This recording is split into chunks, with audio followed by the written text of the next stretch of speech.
call is now being recorded.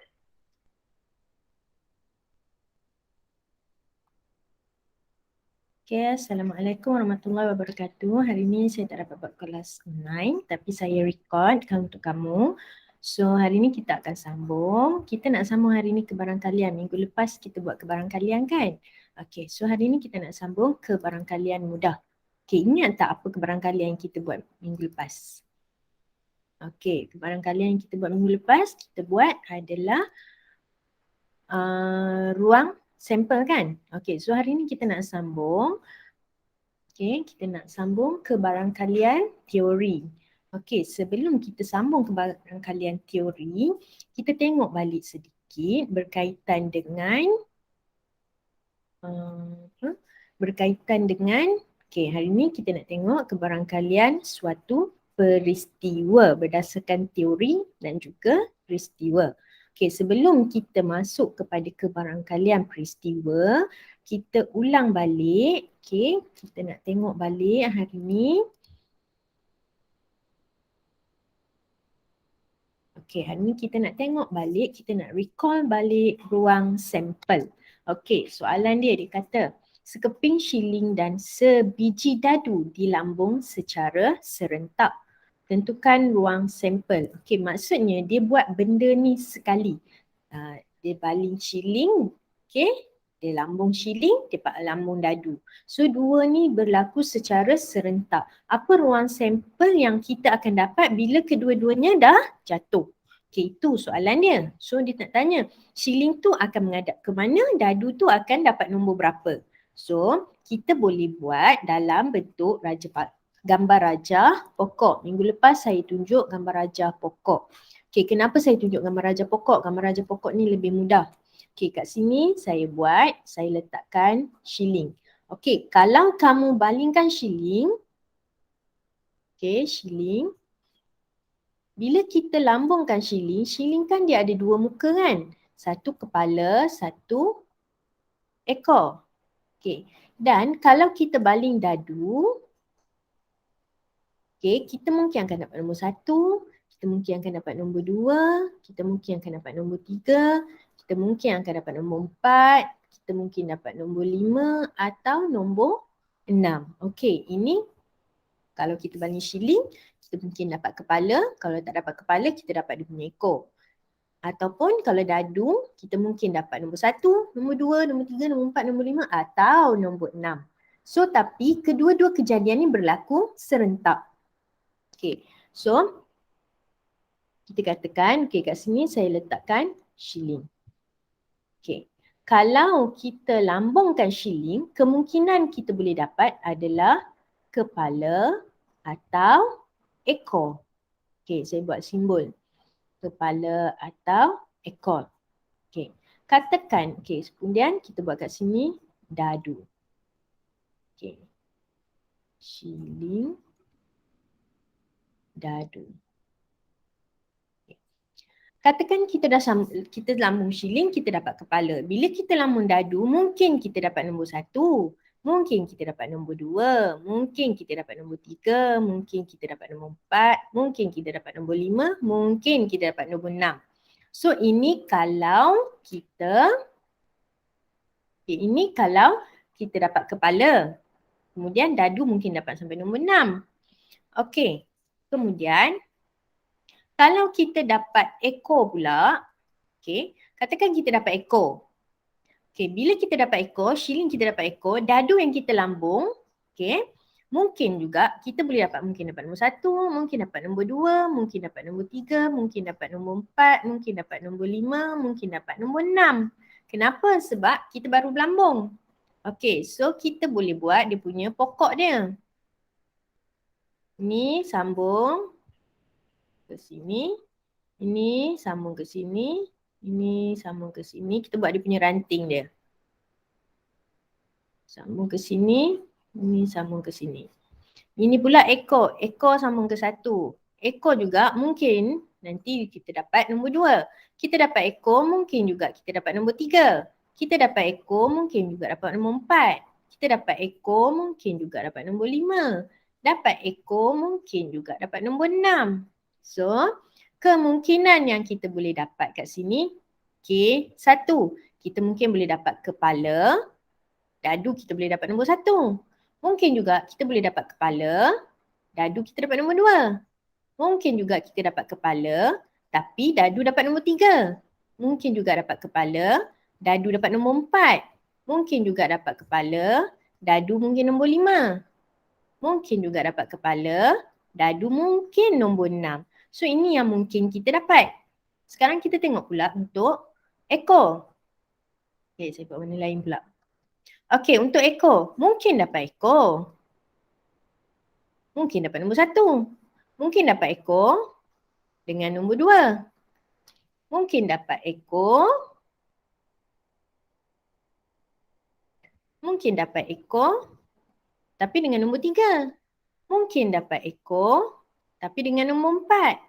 Mungkin dapat ekor tapi dengan nombor 5. Mungkin dapat ekor tapi dengan nombor 6. So, ini sebenarnya adalah ruang sampel. So, bila kita nak tulis jawapan kita nak tulis dalam bentuk ruang sampel. Kita boleh buat, kita kena buat dalam bentuk tata tanda set. So, ruang sampel ialah, buat dalam bentuk kurungan, curly bracket. Yang ini kamu buat kurungan. K1, K, koma 1, tutup kurungan, koma lagi. K, koma 2, tutup kurungan, koma. K, koma 3. Nak buat sampai mana? Kamu kena buat semua ni, senaraikan semua ni. K3. Lepas tu kurungan K4. Tutup kurungan, koma lagi. K dengan 5. Tutup kurungan lagi, koma lagi. K dengan 6. Tutup kurungan, koma lagi. Buka kurungan. K dah habis kan? K6. So ambil pula E. Ekor. Ekor dengan 1. Ekor dengan 2. Koma. Ekor dengan 3. Ekor mungkin dengan 4. Ekor mungkin dengan 5. Ekor mungkin dengan 6. Lepas tu buat balik, tutup balik curly bracket tu. Okay, so ini adalah ruang sampel. Barulah kamu akan dapat markah. So berapa markah? Soalan ni biasanya 2 markah. Kalau betul semua dapat 2 markah.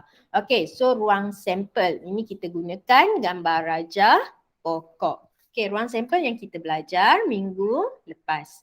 So hari ni kita nak masuk ke barangkalian. Kita nak kira. Okay, kebarangkalian suatu peristiwa A. Dia kata simbol dia adalah PA sama dengan, PA ni maksud dia kebarangkalian untuk peristiwa A berlaku adalah NA. Bilangan peristiwa A berlaku bahagikan dengan bilangan keseluruhan kejadian. Okay, kita tengok apa dia ni. Okay, saya bagi contoh. Merah lah. Okay, sebiji apple diambil dari sebuah kotak yang mengandungi 25 biji apple hijau dan 35 biji apple merah. Hitung kebarangkalian apple berwarna hijau diambil. Okay. Okay. Dia kata dalam kotak ni, dalam kotak ni ada apple hijau dan apple merah. Apple hijau ada 25. Apple merah ada 35. Apple merah ada 35. So dekat dalam kotak ni kita dah ada 60 biji buah apple yang bercampur antara apple hijau dan apple merah. Dia nak kita cari kebarangkalian apple berwarna hijau. So sekarang peristiwa kita ialah Apple warna hijau. Dia tak nak ambil apple merah. Dia tak tanya, dia nak kita kira kebarangkalian apple kita dapat warna hijau. So, kita boleh buat simbol P, okay. Peristiwa apa? Peristiwa kita nak ambil warna hijau. So, saya letak H, hijau, mewakili hijau. Okay, tadi dia bagi P, A sama dengan N, A per N, S. Okay, sekarang kita nak cari apple warna hijau. So, PH, kebarangkalian kita dapat apple berwarna hijau ialah bilangan apple berwarna hijau perkan dengan bilangan apple semua. Semua, kena perkan dengan semua. Tak boleh perkan dengan merah. Kita kena perkan dengan semua. So, sekarang apple hijau. Apple hijau ada berapa? Ada 25. Perkan dengan semua. Semua ada berapa? 25 tambah dengan 35. 25 tambah 35 dapat 60. Okay, so semua. Ini semua. Semua kita ada 60. Lepas tu kita permudahkan. 25 per 60. Kita dapat 5 per 12. So, kebarangkalian kita nak dapat apple berwarna hijau adalah 5 per 12. Okey, ini adalah kebarangkalian. Okey, kita tengok contoh seterusnya. Okey, contoh yang kedua. Okey, contoh 2. Tadi PA sama dengan NA per NS. Okay. Contoh 2 dia kata sebuah kedai basikal mempunyai stok sebanyak 35 buah basikal. Jika kedai tersebut menjual 15 buah basikal pada bulan Januari, hitung kebarangkalian menjual sebuah basikal pada bulan tersebut. So, dia nak cari kebarangkalian kita jual basikal pada bulan Januari. Okey, mesti guna bilangan basikal pada bulan Januari perkan dengan bilangan keseluruhan basikal. So, pada bulan Januari ada berapa basikal yang terjual? 15. So, 15. Perkan dengan semua. Okey, semua ada 35. So, kamu pun simplify. 15 per 35 dapat 3 per 7. So, kebarangkalian sebuah basikal dijual pada bulan Januari adalah 3 per 7. Okey, boleh? Mudah saja kan? Okey, so kita teruskan dengan contoh berikutnya.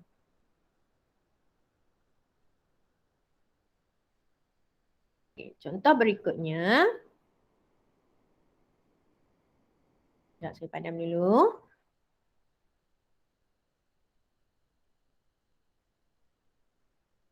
Dia kata, sebiji dadu adil di lambung.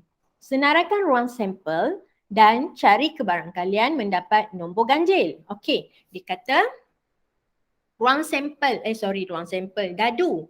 Dadu adil di lambung. Dadu adil ni maksudnya dadu yang nombor 1, 2, 3, 4, 5, 6. Itu dinamakan dadu adil. Okey, ruang sampel. So, bila kita lambungkan dadu adil, bila kita lambungkan dadu adil, apakah ruang sampel yang akan kita dapat? Kita mungkin akan dapat nombor 1, kita mungkin akan dapat nombor 2, kita mungkin dapat nombor 3, mungkin dapat nombor 4, mungkin dapat nombor 5, mungkin dapat nombor 6. Okey. Kemudian soalan yang pertama, dia nak nombor ganjil. Okey. Okey, yang saya buat atas ni, ini merujuk kepada kalau dadu tu di lambung. Sekarang saya merujuk kepada soalan yang pertama, nombor ganjil. So daripada bila kita lambungkan dadu tersebut, yang mana adalah nombor ganjil? So kamu kena senaraikan ruang sampelnya. Okay. Okay, kalau nak confuse, tulis kat sini. S ganjil. Okay. So kamu cari yang mana nombor ganjil? Nombor ganjil kita 1, 3, 5. Okay. Okay, so ini baru dapat ruang sampel. Seterusnya dia nak kita cari kebarangkalian. Okay, so kebarangkalian mendapat nombor ganjil. Okay, saya singkatkan. Ganjil. Okay. Kebarangkalian mendapat nombor ganjil. Sekarang kita ada berapa nombor ganjil? 1, 2, 3. So kita ada 3. Perkan dengan keseluruhan nombor yang ada bila kita lambungkan dadu. Ada 6. So 3/6 dapat 1/2. So kebarangkalian untuk mendapat nombor ganjil adalah 1/2. Sekarang kita tengok soalan 2. Soalan 2 dikata nombor lebih dari 4. Apa nombor yang lebih dari 4 kalau dalam dadu? Okay, so kita senaraikan ruang sampelnya. Apa nombor yang lebih dari 4? 5 dan 6. So nombor yang lebih adalah nombor 5 dan nombor 6 sahaja. So ini adalah ruang sampelnya. Kemudian ditanya kebarangkalian. Kebarangkalian, bukan simbol dia K. Simbol dia adalah P. Kebarangkalian mendapat nombor yang lebih dari 4. Okey. Saya buat ni lah lebih dari 4. Okey, sekarang ada berapa bilangan nombor dia? 1, 2. Ada 2. Perkan dengan bilangan semua. Sekarang ada berapa nombor semua? Ada 6. So 2/6. So akan dapat 1/3. Okey, faham?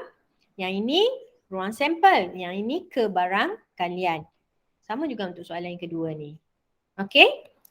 Okey, seterusnya kita tengok. Ada lagi tak? Okey, dah habis contoh. Sampai contoh 3.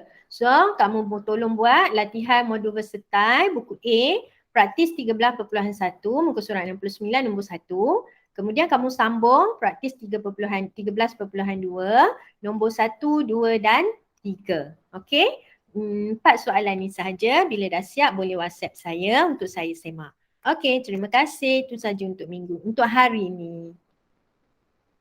Thank you.